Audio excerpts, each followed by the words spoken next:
Frontier Lab employee open letter calls for being able to pace the frontier. By Zvi Maushowitz, July 29, 2026. The most important open letter in years dropped yesterday. This letter noticeably increases my hope that we will manage to not die and that we will otherwise be able to secure for ourselves a positive future, both by its impact and by the evidence it provides that such a letter can get this level of support. Signed by 1,224 employees of Frontier Labs, including many heavy hitters, and now endorsed by both OpenAI and Anthropic, here is its full text, which I also endorse. AI could help create a dramatically better future, but that outcome is not guaranteed. The world's leading AI companies believe they could be close to automating AI research. It is hard to predict exactly how much this will accelerate AI progress, but there is a real risk that capability development rapidly accelerates beyond our ability to understand or control the resulting systems. To realize AI's potential, industry, government, and society at large may need the option to buy time to address emerging risks, develop security measures, and strengthen oversight. But each company and country is under intense competitive pressure not to unilaterally slow that acceleration. And today, the world lacks the technical and governance tools to deliberately pace frontier-wide progress. Building on work already underway to monitor frontier model releases, we request that the U.S. government support an international effort to develop the technical and governance tools needed to deliberately pace the frontier of automated AI development. 1,224 employees of Frontier AI companies. The ask is to prepare mechanisms for future coordination, not a call to change the pace of development now. I strongly endorse that ask, but even if you disagree with the ask, this shows one thing unmistakably. Many employees of the major labs expect automated AI research to accelerate soon, and they are terrified of what might happen next and how fast things will go. We are not prepared. No matter what else you take away from this, believe that part. A very good letter. I would go somewhat farther than the letter does, especially in terms of explicitness about the existential risks that we face, but this letter is 1. A fully correct position on the merits. 2. A masterfully worded and executed letter. 3. On the Pareto frontier of what a letter can say versus who would then sign it. 4. An important step towards taking real efforts to make us all not die. 5. Strong evidence that support for us all not dying is stronger than we thought. There were several key moves involved, especially 1. Drawing the distinction between the action of laying groundwork for future intervention versus calling for that intervention to take place right now. 2. Drawing the distinction between pacing development versus previous terms like pause, slow down, or shut down. 3. Not explicitly calling out the full nature or scope of the existential threats we face.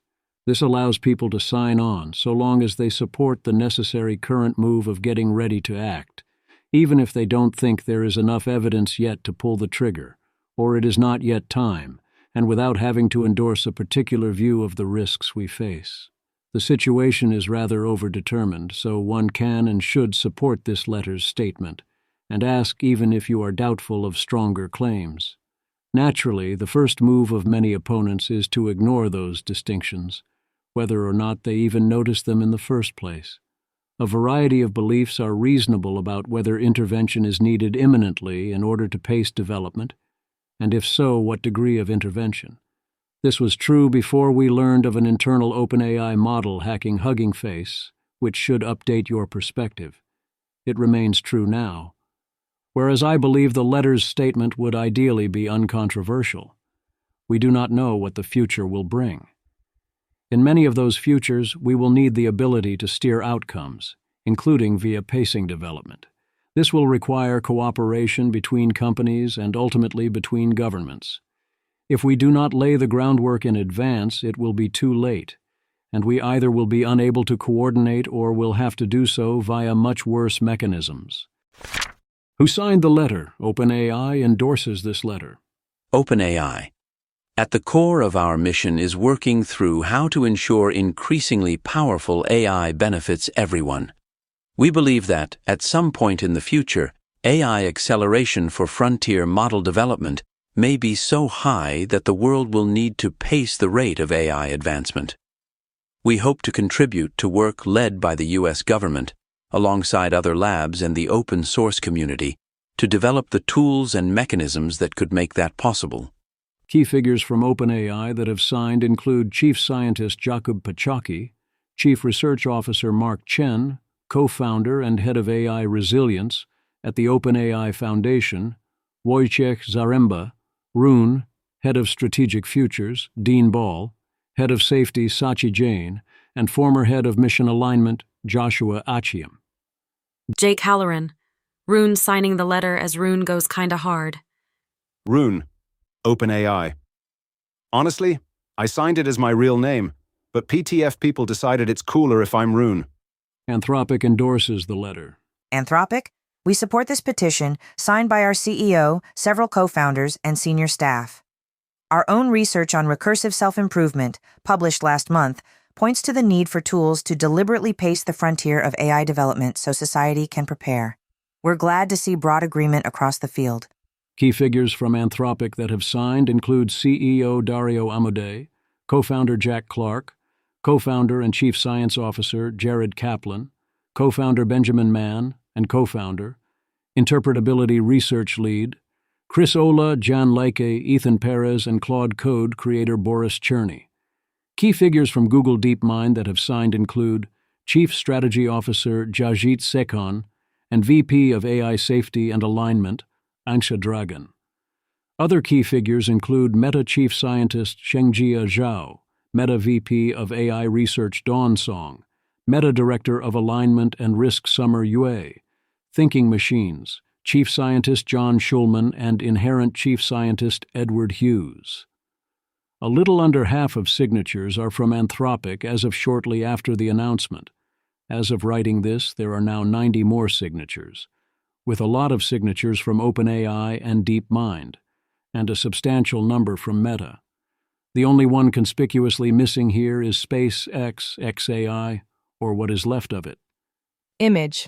Of 1,134 signatories, Anthropic accounts for 533, or 47%, followed by OpenAI with 331, or 29.2%. Google DeepMind has 192 signatories, Meta has 63, and all other listed companies have 6 or fewer each. Or by percentage of employee pool as of the evening of the 28th. Notice that OpenAI now has more employees than DeepMind does. Andrew Trask, Signature Statistics, Anthropic, 546/5,567 equals 9.8%. OpenAI, 350/10,473 equals 3.3%. Google/DeepMind, 199/10,219 equals 1.9%. Total, 1095/26,259 equals 4%. Denominators come from LinkedIn, July 28, 2026. Numerators come from CMDF from the website. Efforts seem to have concentrated on the higher end of the employee pools. A lot more than 4% of the biggest names signed. We need to prepare now. So we have the option to do this. I have been emphasizing this distinction for a while. Do I think we should deliberately slow or even pause the pace of AI development at this time, given the tools we currently have available to do that? Until the hack of Hugging Face, I would have said 1. No to forcing labs or everyone to do this for the sake of doing it. A. Our tools for doing this are not good, and also it would be premature. 2. Yes to shifting resources into alignment and safety work. A. I think this would be selfishly good for the individual labs, and that they are all massively underinvesting here. We are not on the Pareto frontier. B.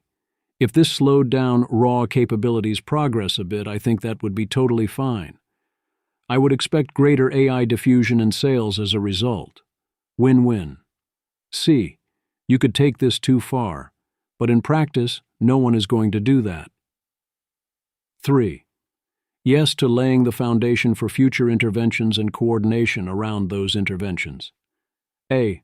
The time may come, potentially quite soon, when this is no longer premature. If that day comes, we won't have time. We need to get ready now. B. This includes building transparency and state capacity and laying groundwork for intercompany and international cooperation. 4. Yes to requiring better transparency and better testing and safety protocols, and for requiring individual labs to pause frontier model training and other capabilities work if they cannot pass such requirements, until such time as they can pass. After the hack of Hugging Face and other recent disclosures, it looks like OpenAI in particular may need to halt and catch fire to solve some severe misalignment problems. As Sam Altman said in a recent podcast, they have at least partially done, and this reinforces the need for Anthropic and others to check if they need to do likewise. We are at or nearing a critical point. This makes laying the groundwork for well-executed, coordinated action that much more important and urgent. We are running out of time. Capabilities progress is accelerating. We won't be able to do the good version of this without solving a lot of very hard problems. The more work we do in advance, the better our option set becomes. This includes diplomatic work, technical work, governance work, the building of state capacity, increases in transparency, developing good corporate infrastructures and procedures, and also coordination work. Words from some of those who signed. I turn the floor over to statements from some of the signatories. There are many more good quotes available on the letter's website. Dean Ball, OpenAI. I am proud to have signed the letter linked below. I do not know whether or when it may be necessary to deliberately lower the rate of AI development, but I do know that we need a plan for how we will do it if we need to. Failing to do so would be negligent. I don't think this needs to start as a global coordination mechanism. The US and China seem like all you'd need to begin with, and you can even throw in all the other countries that would obviously be swayed by the US and China making such a commitment. VM Coy, OpenAI. I'm really proud to have signed this. This is the first of this sort of letter that I find meaningfully reasonable. Calling on the government to do something that is not possible for the labs to do on their own. Creating the institutional infrastructure for a coordinated pacing of frontier progress gives us all the chance to prepare for what is coming next. Recent events have shown that we need to dedicate more resources than we thought to alignment. I personally think alignment isn't an issue you solve once, but rather something we need to continually invest in through healthy environments and wise targets. My hope is that pacing frontier progress will allow us to realize the importance of a healthy ecology of minds and give us the chance to avoid mode collapsing onto either a dangerous or gray slop future. I'm not in favor of stopping, and I think there are 1,000 beautiful futures waiting for us, coexisting in a multipolar galaxy made possible by a pantheon of artificial superintelligences. But I think this is a unique time where coordination could make an enormous difference when it comes to negating possible tail risks.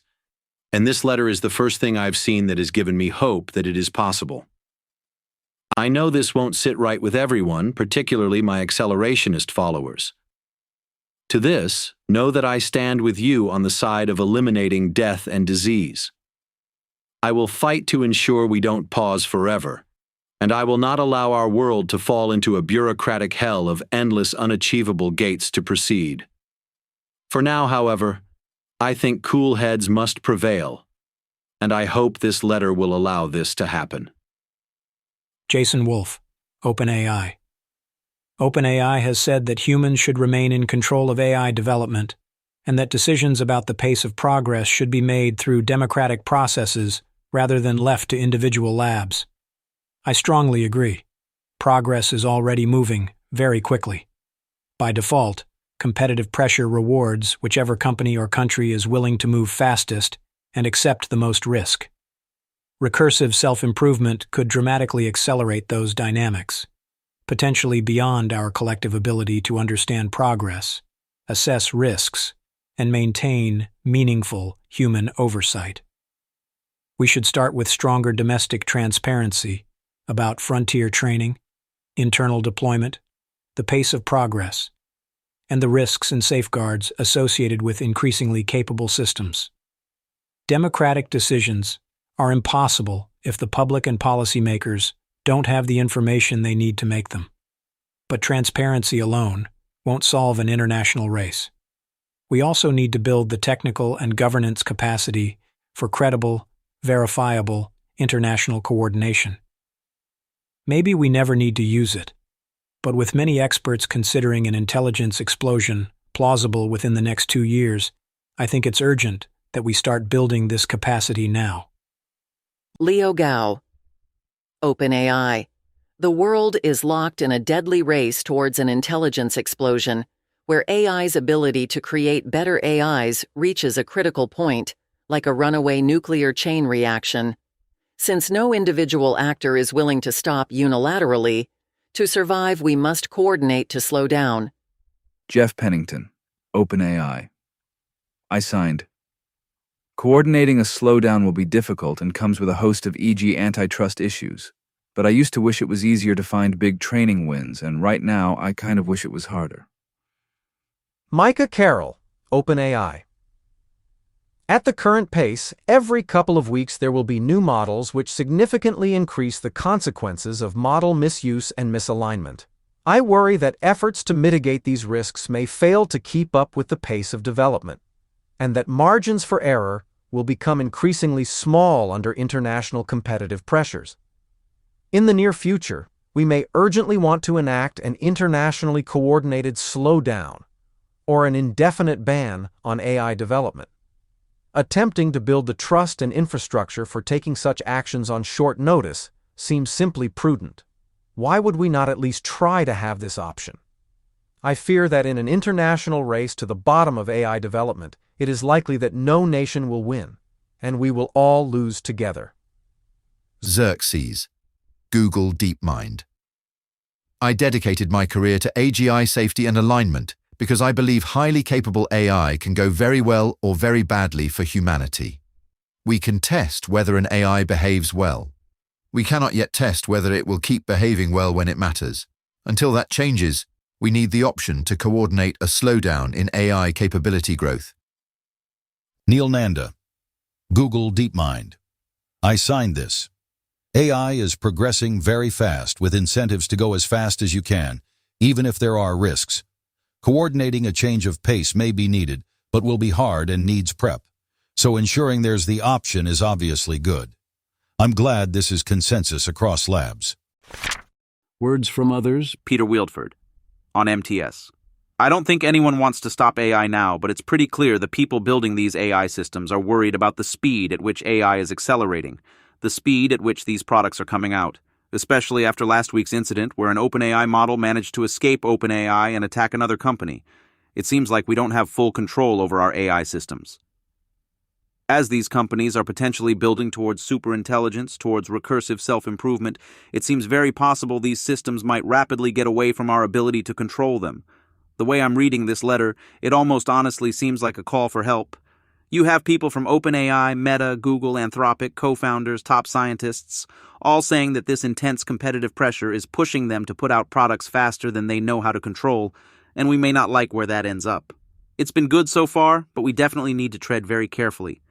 Daniel Kokotajlo of AI 2027 and Plan A updates his distribution of possible futures and is substantially more optimistic that we will choose wisely.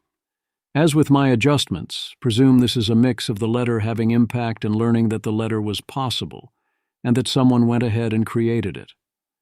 Daniel Kokotajlo. Updating my probabilities accordingly. Smiley emoticon. Image. A proposed 2029 decision tree contrasts racing toward artificial superintelligence with slowing for safety or negotiating with China. Updated probabilities put Plan D, racing to superintelligence, at 20%. Plan C, burning the lead, at 35%. Plan B, fighting China, at 11%. Plan A, a verified slowdown, at 18%. And Plan S, shutting everything down, at 10%. Daniel Kokotajlo, Explainers and Disclaimers. These probabilities are just my guesses. I made them as part of the research for AI 2040. Plan A, AI2040.com, and you can find them in the supplement Comparing Possible Plans. Other authors have somewhat different guesses which you can also find there. The black ones are the ones I made back then, the red and green are the updates I'm making now, largely in response to today's news, but also including other evidence that has accumulated over the last 2 months or so. The numbers don't add to 100 because there are also some possibilities that don't fit into these 5 buckets. Again, these are just guesses. I'm not confident, etc., etc. I think it's valuable to put numbers on things and try to make them consistent with each other, and adjust the numbers over time in response to evidence. How likely you think we are to land on D versus C depends a lot on where you draw the boundary of at least a little bit. Like most trade-offs, I do not expect us to be maximally reckless, but I also do not expect us to often be willing to fully burn the lead. Nick, I used to think slowing down was pointless, like slightly delaying a roller coaster. Pausing at GPT-2 for a year wouldn't have changed anything, but I've been shocked by how much Agents has sped up the best interp/alignment researchers I know. Plus, 6 months might decide how this goes. This is indeed a middle path proposal to give ourselves the option to do anything meaningful at all, and be able to collectively steer the future at all. Daniel Fagella. There is an obvious terrible extreme of international tyranny and lock-in. There is another obvious terrible extreme of hurl uncontrollable AGI into the world in all directions. The pacing statement is a movement to land near the middle slash. Right now, we need obviously that. As always, there are many who cry international tyranny at the thought of any form of even laying the groundwork for a deal or cooperation or collective action whatsoever, no matter its contents, or that will write off any such efforts as motivated by profits or delusion, or tries to equate this as join forces with the anti-data center crowd. Consider your opinions noted, good sirs. We get letters. I also threw out a reaction thread for those who want a vibe check. A good start. I believe the letter is on the Pareto frontier of how much you say and how explicitly you say it versus how many people and important people and labs sign the letter. It remains true that the letter is soft pedaling compared to the actual situation as I see it, and there are many who would go farther than I would. For those who wish it, here is a good presentation of the need to do better perspective. This analysis sounds harsh. By Nate's standards, this is still a positive review if graded on a curve. It's just that he is in the reality does not grade on a curve camp. Nate Soares, Miri. I think the pacing the frontier statement is decent by the standards of 2024, but ultimately it's still soft pedaling. Let's go through it clause by clause. Quote, AI could help create a dramatically better future, but that outcome is not guaranteed. End quote. Well, that's one way of phrasing, experts disagree whether this has a 2 to 20% chance or a 90% plus chance of destroying civilization. If experts were having an analogous disagreement over a bridge, it'd be closed immediately. It wouldn't look good for the bridge engineers if they started a joint statement with, "This bridge could help create dramatically better commutes, but that outcome is not guaranteed." I did find this to be the most soft-pedaling sentence. I get why, but yes, I was sad to see this not be stronger. Quote, the world's leading AI companies believe they could be close to automating AI research. It is hard to predict exactly how much this will accelerate AI progress, but there is a real risk that capability development rapidly accelerates beyond our ability to understand or control the resulting systems. End quote. Solid. There's a few weasel words in there, but it sounds like there's a lot of agreement on this point among signatories. I was heartened to see this. Quote, to realize AI's potential. End quote. Bullshit. AI has the potential to wipe us out. And in fact, that negative potential is much easier to realize than its potential to, e.g., cure aging for us. Opening with to realize AI's potential is a framing device that bakes in the assumption that this is a grand good thing that just needs a little bit of extra care, rather than a risky, difficult-to-manage explosive that would wipe us off the planet if treated with anything short of extreme caution. I think this reaction from Nate is too harsh. Directionally, he is correct, and I would have liked to see potential upside. These are the types of battles that get fought behind the scenes with such letters. Quote, industry, government, and society at large may need the option to buy time to address emerging risks, develop security measures, and strengthen oversight. End quote. I like the admission that society might need to buy time. Good stuff. May need is Weasley, of course. We shouldn't forget that, even if it is the standard cost of getting signatories.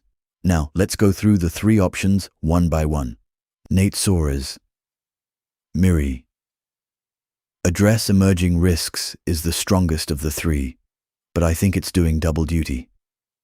I suspect readers are supposed to read it, and here, we may need some time to sort out this thing where our models sometimes break out of our secure enclosures and hack other companies, whereas signatories are supposed to read it and mean, if we rush into this, there's a good chance future AIs start being able to hide their tracks and replicate and increase their own intelligence and do what they've done to cybersecurity but to biosecurity, and start developing their own technology until the point where they're in running automated factories that build robots, that build factories, that produce self-replicating data centers, that doubling every 3 hours until the continents are covered and humanity is crushed underfoot, outcompeted by the new mechanical species they designed, which don't really listen to instructions any more than ChatGPT listened to instructions when OpenAI told it to knock off all the sycophancy stuff shortly before it encouraged a teen to commit suicide.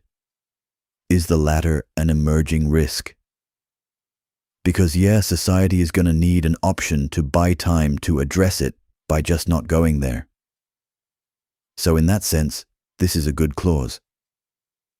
But insofar as it ambiguates between, we've got some new real challenges we're struggling today, and the AI of tomorrow might replace humanity as the smartest entities on the planet, it's mealy-mouthed. Yes, this is maximally ambiguous on purpose. As I've said above, I think that is correct. Nate Soares. Miri. Next. Develop security measures? What good are security measures? You're not really supposed to ask yourself whether self-improving superintelligent machines can be constrained by security measures. You're supposed to see it and go, oh yeah, security measures are good, and then come away feeling like the problem is tractable to normal techniques, despite the utter futility of human security measures, once recursive self-improvement really starts in earnest. And strengthen oversight.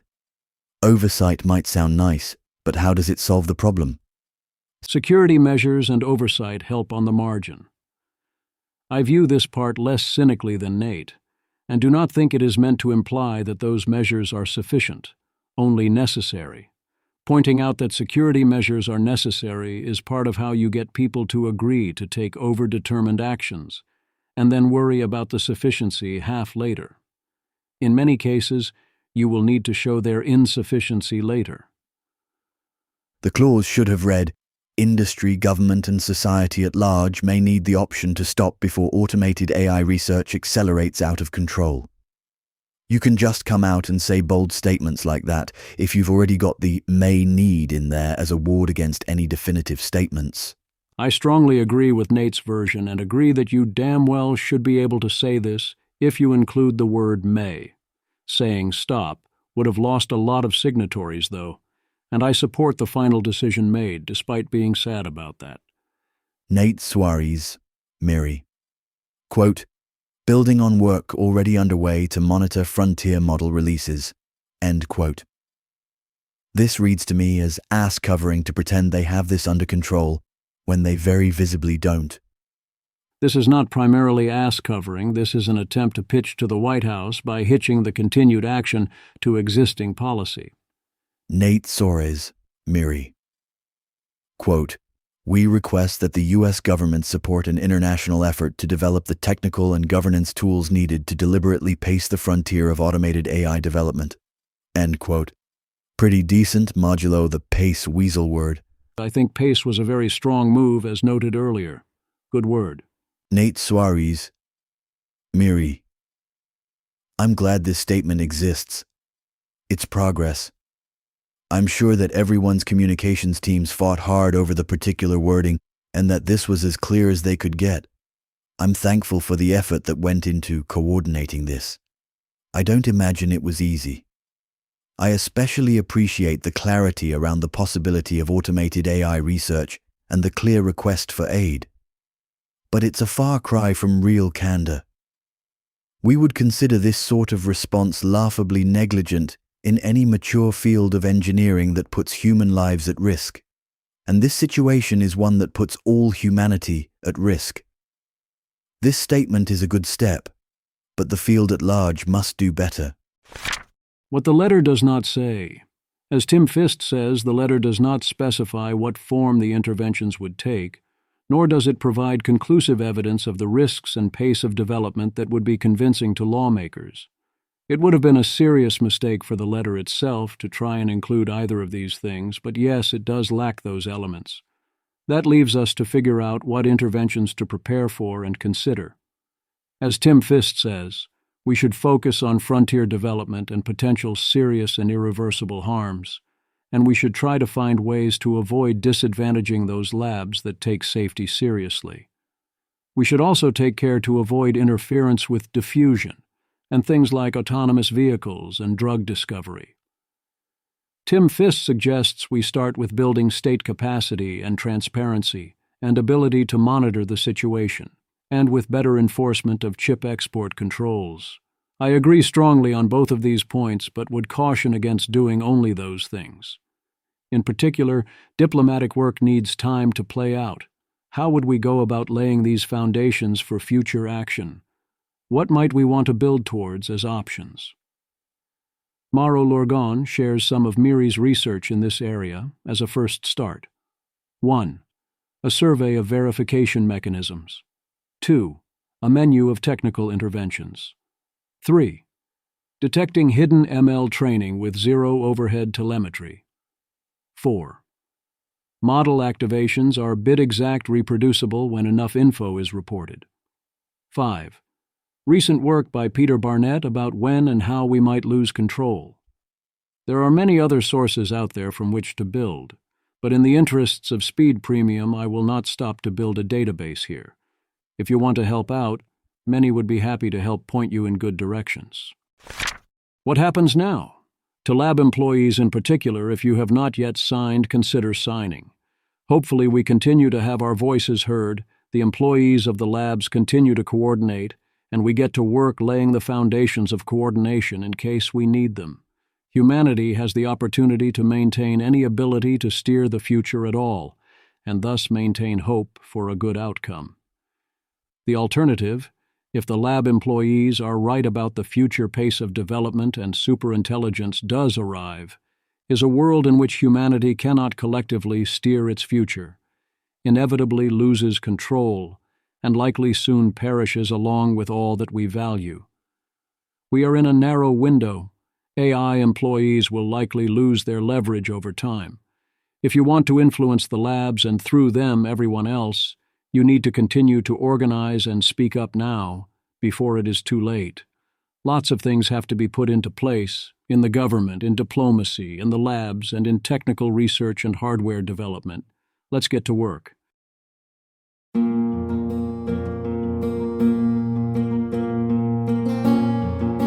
This has been an episode of the Don't Worry About the Vase podcast.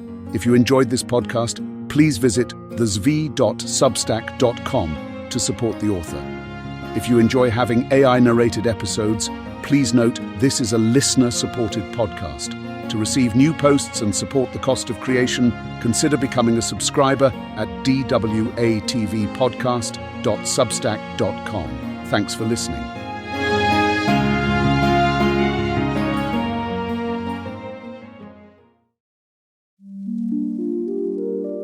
This has been an Ask Who Casts audio conversion.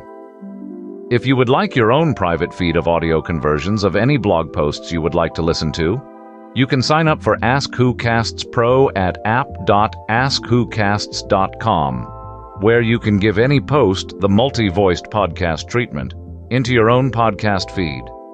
Thanks for listening.